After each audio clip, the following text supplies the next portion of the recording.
નમસ્કાર, આપ જોઈ રહ્યા છો પ્લેગ્રાઉન્ડ ધ સ્પોર્ટ્સ શો ને હું છું જય શર્મા।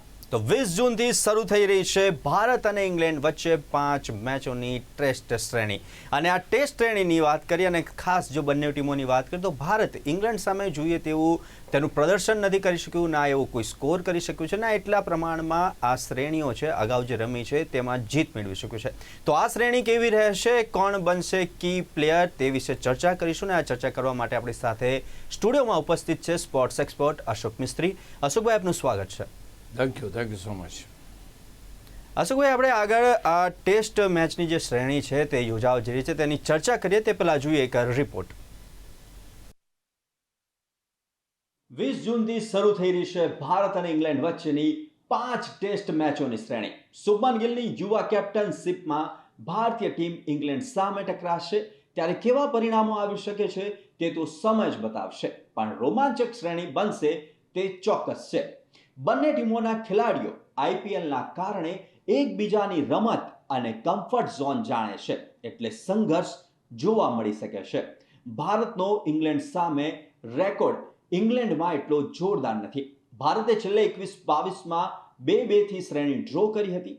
ભારત અત્યાર સુધી ઇંગ્લેન્ડમાં રમાયેલ 19 શ્રેણીઓમાંથી માત્ર 3 શ્રેણી જીતવામાં સફળ રહ્યું છે, ત્યારે 69 ટેસ્ટ મેચોમાંથી માત્ર 9 ટેસ્ટ મેચ જીતી છે ભારત। તો ગિલ સામે પડકાર તો છે, પણ રોહિત અને વિરાટ વિનાની આ ટીમ કેટલો સારો પ્રતિકાર કરી શકે છે તેના પર ભારતીય ટેસ્ટ ક્રિકેટની નવી દિશાનો અણસારો આવશે। તો ભારતના ગિલ, યશસ્વી, રાહુલ, સાઈ સુદર્શન જેવા આશાસ્પદ ખેલાડીઓ તો છે, પણ અનુભવી ખેલાડીઓની થોડી કમી જણાઈ રહી છે। ત્યારે રાહુલ અને ગિલ પર બેટિંગનો આધાર રહે તે સ્વાભાવિક છે। બીજી પડકારજનક બાબત એ છે કે બુમરાહ સિવાયના કયા એવા ફાસ્ટ બોલર્સ છે જે પ્રતિસ્પર્ધી ટીમને 20 ખેલાડીઓને આઉટ કરવાની ક્ષમતા ધરાવે છે। ઇંગ્લેન્ડના સીમ અને સ્વિંગ થતા વાતાવરણમાં આઈપીએલ રમવાનો બહોળો અનુભવ ધરાવતી ભારતીય ટીમ કેટલું કાઠું કાઢે છે તે જોવું રહ્યું।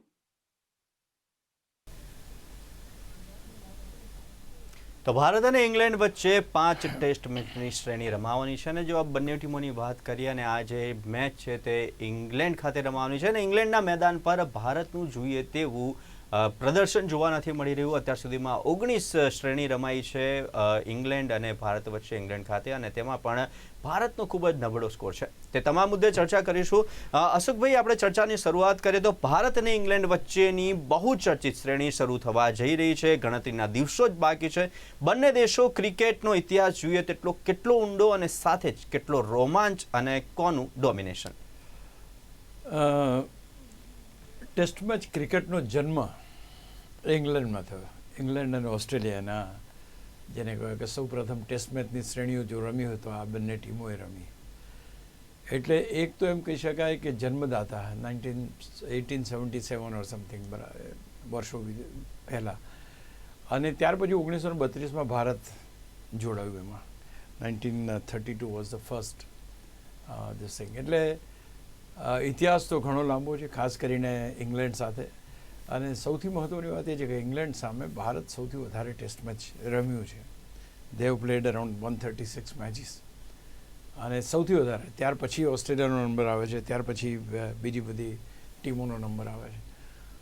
કુલ 589 મેચો ભારત રમ્યું છે ઓવરઓલ, બધી ટેસ્ટ મેચો જોઈએ તો 181માં જીત, 184માં હાર, અને 223 જે મેચો છે ડ્રો થઈ છે। શ્રેણીની વાત કરીએ તો 19 શ્રેણી ઇંગ્લેન્ડમાં રમાઈ છે ખાસ કરીને, અને ઇંગ્લેન્ડમાં રમાયેલી શ્રેણીમાં ભારતે માત્ર 3 શ્રેણી જીતી છે। 1932માં રમવાનું શરૂ કર્યા પછી ભારતે ઇંગ્લેન્ડમાં પોતાની પ્રથમ શ્રેણી 1971માં જીતી। આટલા બધા વર્ષો સુધી આપણે ઇંગ્લેન્ડ જ્યારે જતા હતા ત્યારે હારીને પાછા આવતા હતા।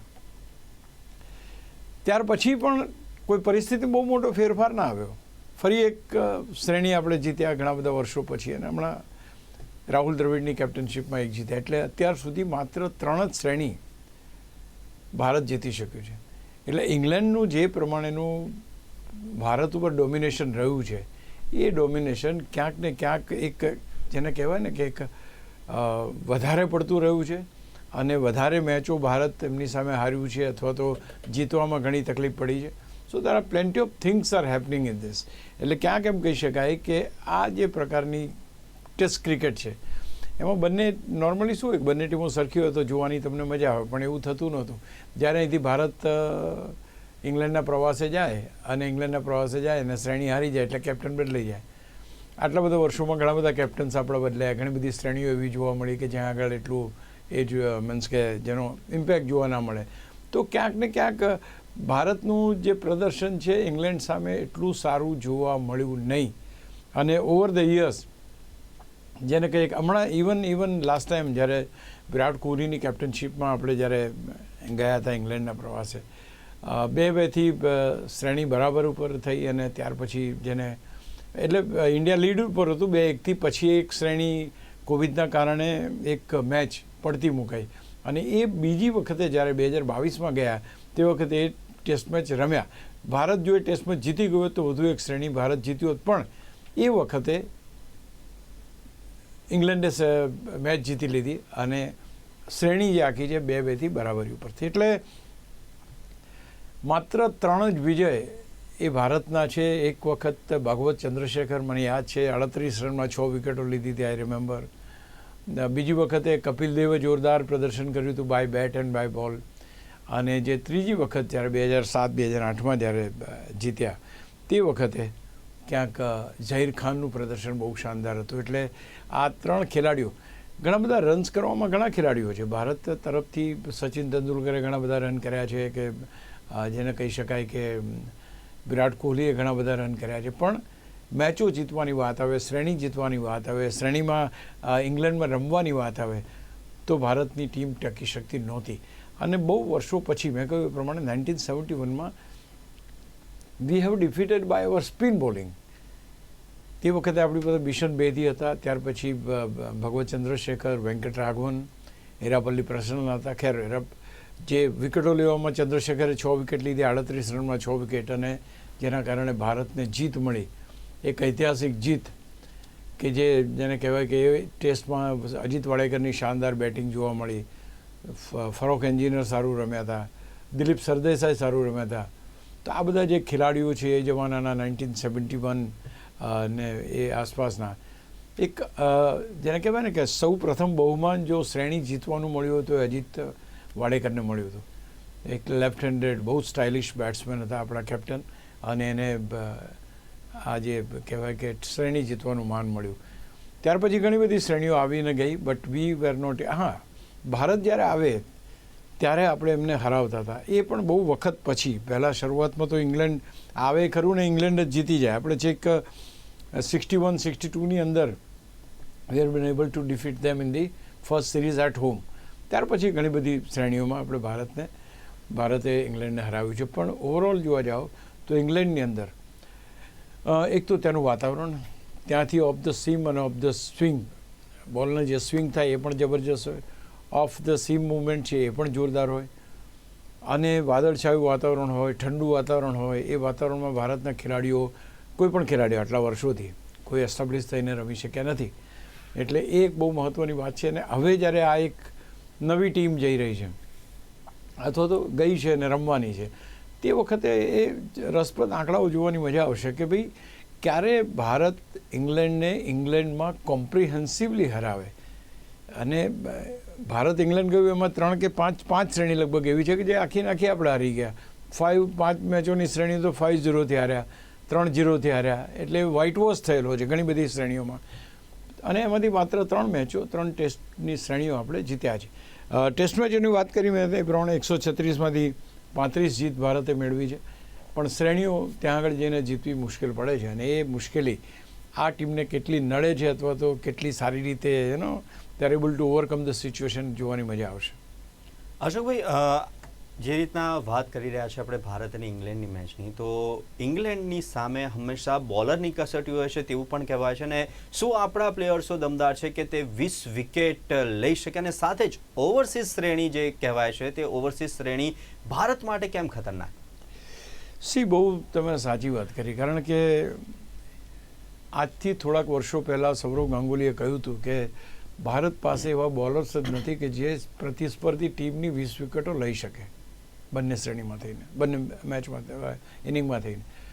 આ એક સૌથી મોટી બાબત હતી, કારણ કે ભારતે હંમેશા 1971ની જે મેચ જીત્યા, શ્રેણી જીત્યા, એ પણ આપણે સ્પિનરથી જ જીત્યા હતા. આપણા કોઈ ફાસ્ટ બોલર તે વખતે હતા નહીં. 4 કે 5 ઓવર આબિદ અલી નાખે એક છેડા ઉપરથી, બીજા છેડા ઉપરથી 5 ઓવર સુનિલ ગાવસ્કર નાખે. સહેજ બોલ રફ થયો, સ્લાઇટ જ જેવી એની જે ચમક છે ઓછી થાય કે તરત બિશનસિંહ બેદી અને ચંદ્રશેખર પ્રસન્ના, વેંકટ રાઘવના ખેલાડીઓ બોલિંગ માટે આવી જાય. દિવસોના દિવસો એમને જ બોલિંગ કરવાની. તો ક્યાંક ને ક્યાંક we were dominating by the spin department. ત્યાર પછી કપિલ દેવ આવ્યા. એમના આવ્યા પછી પરિસ્થિતિઓ બદલાઈ અને કપિલ દેવ કેમ ઇન ફોર્મ અને એ ડોમિનેટ કર્યું અને એમણે શ્રેણી જીતાડી. ત્યાર પછી એક તબક્કો એવો આવ્યો કે ભારતની પાસે ફાસ્ટ બોલરોનો એક ખજાનો થઈ ગયો, એક સ્ટોક થઈ ગયો મોટો. અને ત્યારે એમ કહેવાતું કે હા, હવે કોઈ પણ ટીમની 20 વિકેટો લેવામાં ભારતના ફાસ્ટ બોલર્સ જે છે એ સક્ષમ છે. સ્પિનર્સ ફોરેનમાં નથી ચાલતા, ભલે એક 1971ની શ્રેણીમાં ચાલ્યા, પણ ત્યાં આગળ જે છે ઓસ્ટ્રેલિયા છે, સાઉથ આફ્રિકા છે, ઇંગ્લેન્ડ છે, આ બધી જગ્યાએ ફાસ્ટ બોલરનો દબદબો આવે. If you do not have a good speed, if you don't have that swing કરવાની શક્તિ તમારામાં ના હોય, તો ત્યાં તમને મારી મને ભૂત બનાવી દે એમ કે એ પ્રકારની બેટિંગ થાય, આપણી સામે ઢગલાબંધ રન બને.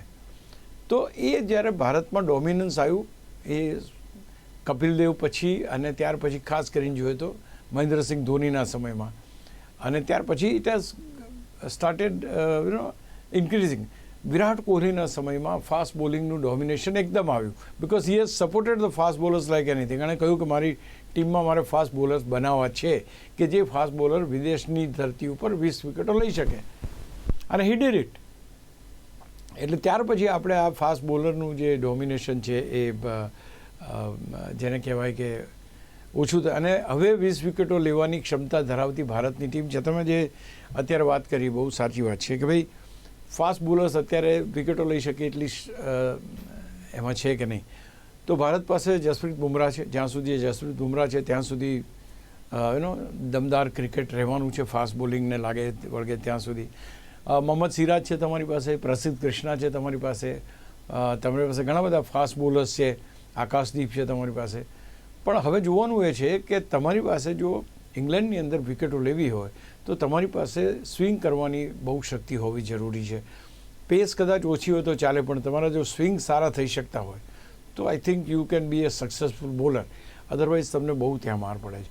ત્યાંની પરિસ્થિતિઓ પ્રમાણે કોઈ પણ ટીમને ત્યાં જઈને જીતવું, આમે આપણે ઘર આંગણે આવે છે તો આપણે નથી કોઈને જીતવા દેતા, પણ ત્યાં આગળ એક પડકાર છે. અને મેં તમને કહ્યું એ પ્રમાણે થોડા વર્ષો પહેલાં એવી સ્થિતિ હતી કે એકવાર જાય એટલે તરત એ કેપ્ટનનું રાજીનામું આવીએ, ઓવરસીઝમાં આપણે માર ખાઈને જ આવવાનું થાય. પરિસ્થિતિઓ ત્યાં બદલાઈ છે, ક્રિકેટર્સ સારા છે, અને તે છતાં હવે જે ટીમ તમે કીધું કે જીતી શકશે કે નહીં, આ ટીમની અંદર ખેલાડીઓ કેટલા છે, કેટલો દમ છે, કેટલી સારી બોલિંગ કરે છે, કેટલા સારા સ્વિંગ કરી શકે છે, કેટલું સારું પ્રભુત્વ જમાવી શકે છે, દેટ એ તો આવનાર વખત બતાવશે. પણ એક વસ્તુ ચોક્કસ છે કે ભારતે અત્યાર સુધી કંઈ કર્યું નથી. એટલે એ કંઈ કર્યું નથી ઇન ધ સેન્સ કે ભારતે શ્રેણીઓ જીતવામાં થોડા હોય. એટલે શુભમન ગિલ પાસે બહુ સરસ મજાની તક છે. એની તક એ છે કે એ જો અહીંયા આગળ મેચો જીતે છે, અથવા તો મીન્સ કે શ્રેણી જીતવાની વાત તો આપણે સેકન્ડરી, કદી જીતે તો સૌથી સારું, પણ ઇવન ટેસ્ટ મેચ જીતીને જો એ સારું શરૂઆત કરે તો it will be A white પેલી એ થશે એનું જે ધ બેસ્ટ ઓફ હિઝ કેરિયરની શરૂઆત કહી શકાશે. કારણ કે એની અત્યારની સૌથી મોટી ચિંતા એ છે કે 20 વિકેટો કેવી રીતે લેવી. તમારી પાસે રવિન્દ્ર જાડેજા નામનો સ્પિનર છે, સ્પિનર તમારી પાસે છે, પણ ફાસ્ટ બોલિંગ તમારી પાસે એટલી મજબૂત નથી. જસપ્રીત બુમરાહ 5 ટેસ્ટ મેચ રમવાના નથી. If he doesn't play 5 test match તો ભારત માટે બાકીની ટેસ્ટ મેચોમાં શું, એ સવાલ તો છે. તે છતાં બંને ટીમોના ખેલાડીઓ થોડા ઘણા જાણીતા બી છે, એકબીજાને ઓળખે પણ છે, એટલે આઈ થિંક એનો પણ થોડો પ્રભાવ આપણને જોવા મળી શકે છે આ શ્રેણીમાં.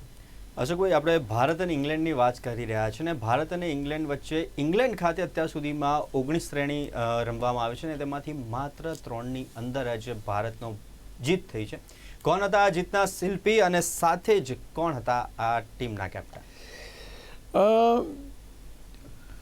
પહેલી વસ્તુ તો પહેલી મેચની અંદર તો જેમ કહ્યું કે Ajit Wadekar was the man who was એક શિલ્પી કહી શકો તમે, અથવા તો એની જે રીતે જે જબરજસ્ત રન્સ બનાવ્યા, અને ત્યાર પછી Bhagwat Chandrasekhar was the hero of that particular match, કે 38 રનમાં 6 વિકેટો એણે લીધી હતી, 2 વિકેટો વેંકટ રાઘવને લીધી હતી, 1 વિકેટ બિશન બેદીએ લીધી હતી, અને ઇંગ્લેન્ડને 101માં ઓલ આઉટ કર્યું હતું. માત્ર ભારત પાસે 173 ટાર્ગેટ આવ્યું હતું, એ આપણે ચેઝ કરી લીધું.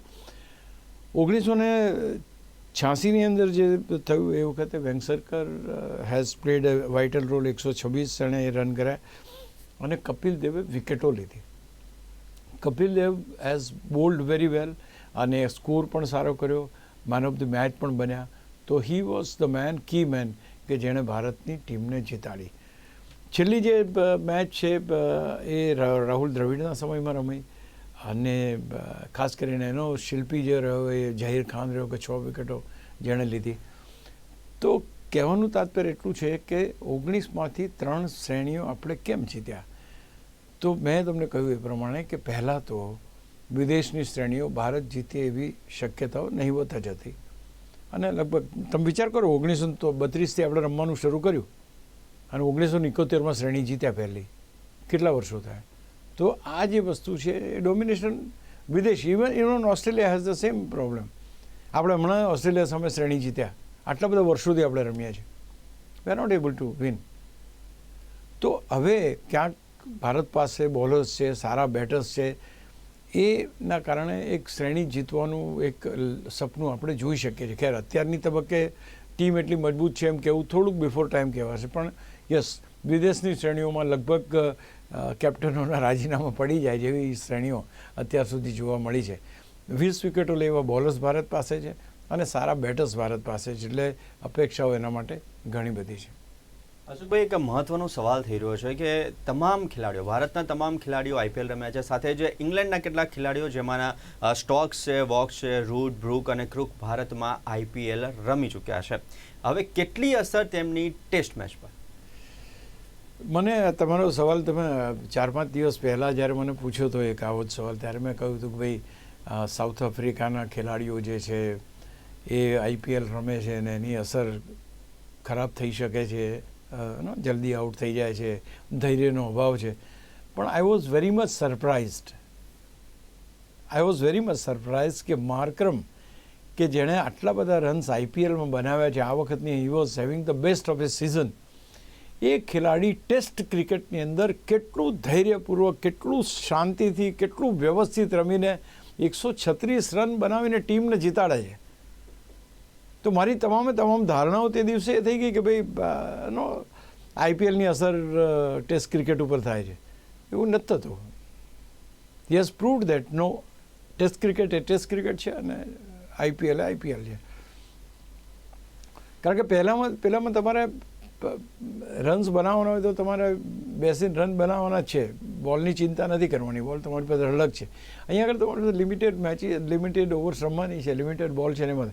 તો અહીંયા આગળ માર્કરમે એ એક ધારણાને થોડો ધક્કો મારી ધારણાને આપ્યો કે ભાઈ ના, ટેસ્ટ ક્રિકેટ અને આઈપીએલની અસર ટેસ્ટમાં થાય છે. પણ હા, મારી દ્રષ્ટિએ થાય છે.